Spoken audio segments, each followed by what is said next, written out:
Hello मेरे प्यारे दोस्तों। तो चलिए आज देखते हैं यूपी बोर्ड के क्लास 10th का हिंदी का पेपर का सलूशन देखते हैं। बहुविकल्पी प्रश्नों का सलूशन हम लोग देखेंगे। तो देखिए पेपर कोड है 801 FE। तो चलिए हम लोग 20 बहुविकल्पी प्रश्नों को बारी बारी से देखते हैं किसका कौन सही है। तो चलिए पहला प्रश्न हम लोग देखते हैं। देखिए समय 3 घंटा 15 मिनट का है इसमें। तो पहला प्रश्न देखिए क्या है इसमें। देखिए पहला प्रश्न है, नीड़ का निर्माण फिर के लेखक हैं।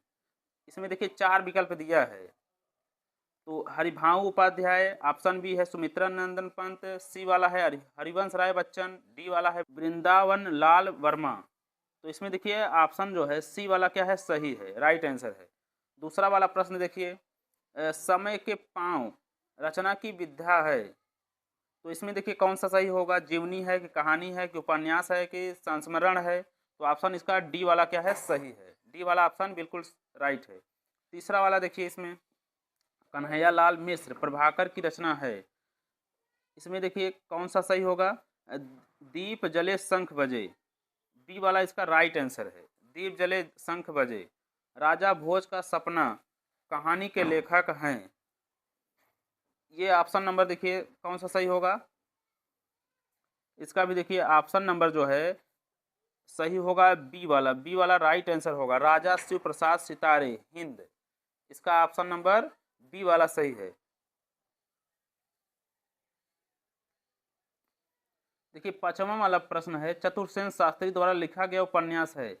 हृदय की प्यास, गोवध चित्रलेखा, गढ़कुंडार। इसका देखिए ऑप्शन नंबर ए वाला क्या है, सही ऑप्शन है। रीतिबद्ध काव्यधारा के कवि हैं। इसका ऑप्शन नंबर सी क्या है, सही आंसर है, मतिराम। छत्रसाल दशक के रचयिता हैं।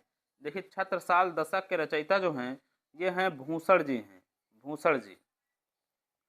आठवां प्रश्न देखिए, नव जागरण काल कहा जाता है। ये कहा जाता है भारतेंद्र युग को, भारतेंद्र युग को कहा जाता है नव जागरण काल। देव की रचना है, देव की रचना है। देखिए देव की रचना किसकी है, ये नौवां में देखिए सही होगा रामचंद्रिका। ऑप्शन नंबर सी इसका क्या है, राइट आंसर है नौवें का।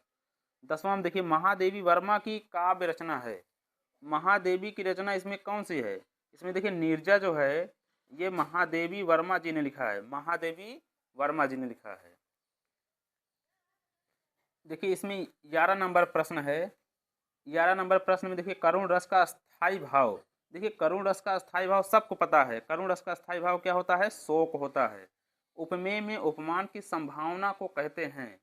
उपमेय में उपमान की संभावना को क्या कहा जाता है। इसमें देखिए ऑप्शन नंबर जो है सी वाला राइट आंसर होगा, उत्प्रेक्षा अलंकार। देखिए अगला प्रश्न है 13 नंबर, सोरठा छंद के दूसरे और चौथे चरण में कितनी मात्राएं होती हैं। सोरठा छंद जो होता है इसका दूसरा और चौथा चरण में 13 मात्राएं होती हैं और पहले और तीसरे में 11 मात्राएं होती हैं, अर्थात दूसरे और चौथे में कितना मात्रा, 13 मात्रा। खड़ानन में समास हैं। खड़ानन में देखिए ये होगा द्विगु समास, संख्यावाची द्विगु समास, जिसका पहला शब्द जो है, अक्षर जो है संख्या से शुरू होता है वो क्या होता है, द्विगु समास होता है। इंद्र का पर्यायवाची है। देखिए 15 नंबर प्रश्न है, इंद्र का पर्यायवाची कौन सा होगा, सूर्यपति होगा, सूर्यपति। आगे देखिए 16 नंबर प्रश्न,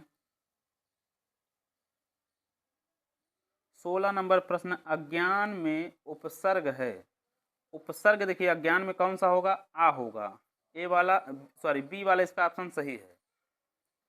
17 में देखिए युष्मत का सप्तमी विभक्ति एक वचन का रूप है। तो इसका देखिए राइट आंसर होगा त्वयी, त्वयी, ए वाला ऑप्शन सही है इसका। 18 नंबर का देखिए, रचना के आधार पर वाक्य के भेद होते हैं। रचना के आधार पर वाक्य के देखिए ये भेद होते हैं, 3 भेद होते हैं, 3 भेद। ऑप्शन नंबर बी क्या है इसका, राइट है।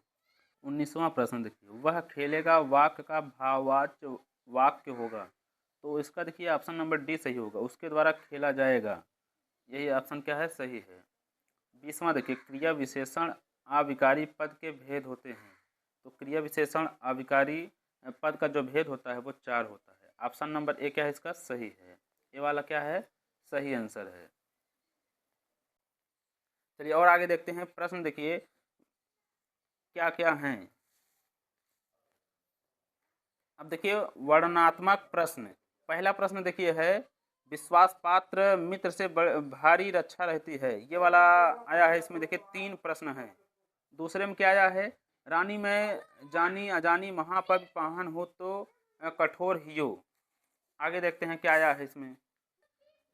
तीसरा प्रश्न देखिए, निम्नलिखित संस्कृत गद्यांश का संदर्भ सहित हिंदी में अनुवाद, मानव जीवनस्य संस्करणम संस्कृति है, ये वाला आया है। अथवा करके देखिए, हम स्वीकृतः समय है, ये करिए चाहे ये करिए अथवा में। आगे देखिए चौथा वाला प्रश्न जो है, चौथा प्रश्न, निम्नलिखित संस्कृत श्लोकों में से किसी एक का संदर्भ सहित हिंदी में अनुवाद करना है, चाहे ये वाला करिए चाहे ये वाला करिए, आपकी मर्जी। पांचवा प्रश्न जो है, स्वपठित खंडकाव्य के आधार पर दिए गए प्रश्नों में से किसी एक प्रश्न का उत्तर दीजिए। देखिए प्रयागराज में कौन सा चलता है, अग्रपूजा खंडकाव्य, यानी यही चा वाला लिखना है। अग्रपूजा खंडकाव्य के आयोजन सर्ग की कथा वस्तु लिखिए। अग्रपूजा खंडकाव्य के आधार पर श्री कृष्ण का चरित्र चित्रण कीजिए। छठा प्रश्न देखिए, निम्नलिखित श्लोकों में से निम्नलिखित लेखकों में से किसी एक का जीवन परिचय देते हुए उनकी एक प्रमुख रचना का उल्लेख कीजिए। अधिकतम शब्द सीमा 80 होनी चाहिए।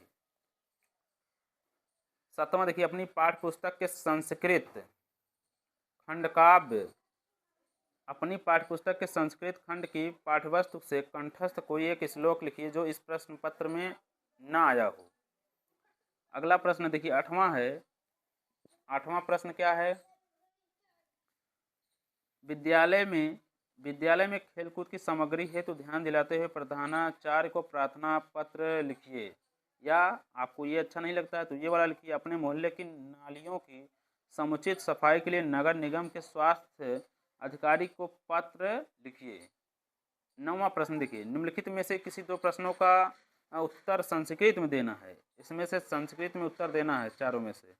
10वां और लास्ट इसका देखिए प्रश्न है, निम्नलिखित में से किसी एक विषय पर निबंध लिखिए। अधिकतम शब्द सीमा कितनी होनी चाहिए, 200 होनी चाहिए। चाहे जिस पर अभी आप लोग लिख सकते हैं, पांचों में से किसी एक पर निबंध लिखना है 200 शब्दों में।